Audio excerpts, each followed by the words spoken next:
So in today's video, we are going to be discussing how to start an art shop / small business with 0 followers. And you heard me right. I'm gonna go ahead and pop up my Instagram page so you can see I am literally starting from 0, and let's get started. Now, it's really important that you think your brand through. Some of the questions that you should be asking is, what's the core message of your brand? What type of vibe do you want your brand to be associated with? What's the name of your brand? And what type of products do you want to sell? These are all questions that you really need to answer before you start. And since we're starting from ground zero, there's no audience or community to disappoint. The most important thing here is to create a consistent guidebook that you can follow so that when people see your post or your videos, they can associate it with your brand name. So the next step is building your product database. This is where you're going to design and stock all of your inventory. You will be spending majority of your time on this step because you're going to be making things like the actual products. You're going to need to design / obtain any packing supplies, but it's also really important that you have this consistent style to your brand, because if you want to join any artist alleys or markets in the future, you're going to want that real professional, clean look. So you should think long and hard about creating a consistent style or look for your brand. Nobody wants to be stuck designing and making products that they don't like. So for the people who are creative or struggling with creating products that you like, I'm the same. I'm in the same boat. I'm a really bad person with imagining my own things. So if you would like me to create a video on that, please leave a comment down or like this video so that I know that. So the next thing is setting up your business. Here you're going to need to purchase any business related products. I'm actually going to look because there's a lot that I wrote down. So some of the things you'll need are like printers, label creators, business cards. You'll need subscription services, a place to host your website, and you have to figure out whether you're going to be manufacturing the products yourself or you're going to manufacture them via a third party. The importance of all of these things is to give people a solid base and place of what your brand is all about. So some of the things that I'll need is a really high quality printer. I am using an inkjet printer by Canon. I think it prints absolutely gorgeous. I've done a couple test prints and it's amazing. Another thing that I'll need is my Silhouette Cameo or a sticker cutter or a Cricut machine. I chose a Cameo 4. I got all of my stuff used except for the printer because it was on extreme sale when I went to go buy it.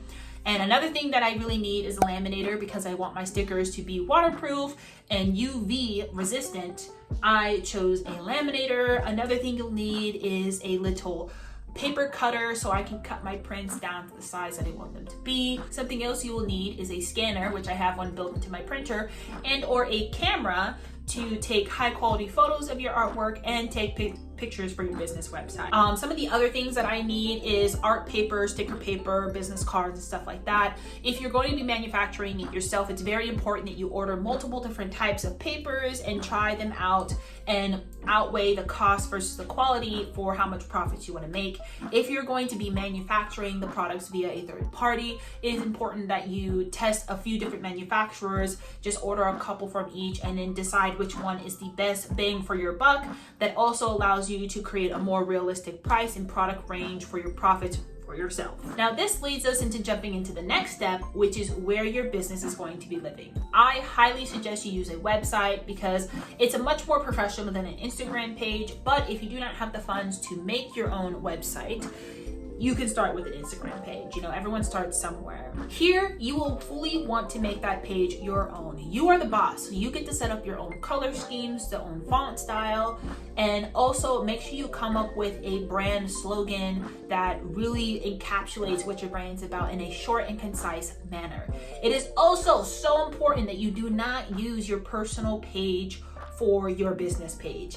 It's very confusing and it can push potential customers away from purchasing your wonderful products. This is where we're going to need a marketing strategy. Because we're starting with 0 followers, it is important that we create a plan to make posts, reels, and more to reach the proper audience. Now, I'm no expert myself, but from what I can gather in terms of researching Instagram growth and finding the right audience, it's important that you post 3 to 5 times and you use posts, reels, and stories to get a new audience to look at your content for as long as possible. Instagram is an algorithm. They want people to stay on their website. So the longer you can get someone to look at your post, the further that post will reach in terms of audience. So you want to mix in original reels with reels that are trending in topic, and always keep it on brand. When it comes to your tags, you want to use maybe 3 to 5 and stay consistent.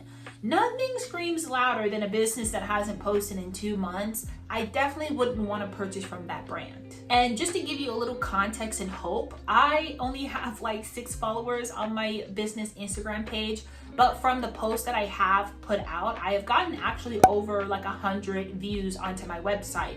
And Instagram is the only place I'm sharing it. So that's also really important. You do not need an audience in order to make those sales. You just need to find the proper audience with a good marketing strategy. So the next thing we're going to be talking about is setting up your pricing. This can be a little confusing, but here I'm going to talk about everything you need for considering your pricing. The first thing is make sure you calculate how much it costs to ship a single order. Down to the packing supplies, packing tape, stickers, all of that you want to calculate into a single amount. For me, it costs about $2 per individual order to ship out. So I want to calculate my profit on top of that. You'll also want to factor in how much time and effort you put into making that product. If it was something really simple, you can not calculate as much into that. But if it took you a long time, please compensate yourself for that. You deserve to be paid fairly for the time and effort you put into making your products. I promise you, there is no pricing your products too high or too low. If someone truly loves your work, they will make the money to pay for it. One thing that I'm doing is, because I know it costs about $2 per order shipped, I incentivize people with coupons. If you purchase, so-and-so amount of products, you get a discount. Because I'm saving money on packing supplies, I'm going to pass the savings on to my customers. So that's something you can do to incentivize people to buy more and also make it feel like more of a bang for their buck. Lastly is to apply and try and get into as many artist alleys or markets as you can. I recently just applied for Puyallup's SummerCon, and I can tell you, they wanted a website, a link so they could see what my brand is all about. They also wanted proof of product and inventory and a picture of my booth. So here's what I submitted. While it's not a lot, it gives them a real clear picture of what my brand is all about. As a beginner in a new business, the best way to start getting and making money immediately is to get into a live person event or market. Now, it's also important that you weigh the cost of these markets versus how much profit you can potentially make. One thing that you have over online markets when you do an in-person event is you can give the customer not only the physical product in their hand so they can feel it before they purchase it, they also get to meet you. You are the biggest weapon when it comes to getting that sale to come through instead of on an online market. And when you give your customer a very fun and unique experience, they will remember you fondly. And when anybody asks about the product that they bought from you, they will speak highly of you, and they can also give them the info of, hey, yeah, this person was super nice, they're super sweet, their products are very high quality. You can get their products on their website, or you can go to their Instagram page. In-person marketing will always be far better than online marketing because the customer gets to actually meet the artist behind the products. Now, I know this is vastly different from what I normally post, but I really want to share my journey from part-time artist to full-time artist. And if you guys like this video, please comment down below and like this video so the algorithm knows it was a good one. And also, if you have any more questions, please leave your comments down below. I read all of your guys' comments, and I really love discussing anything with you guys. So why don't you go outside and paint something that makes you happy today? Bye.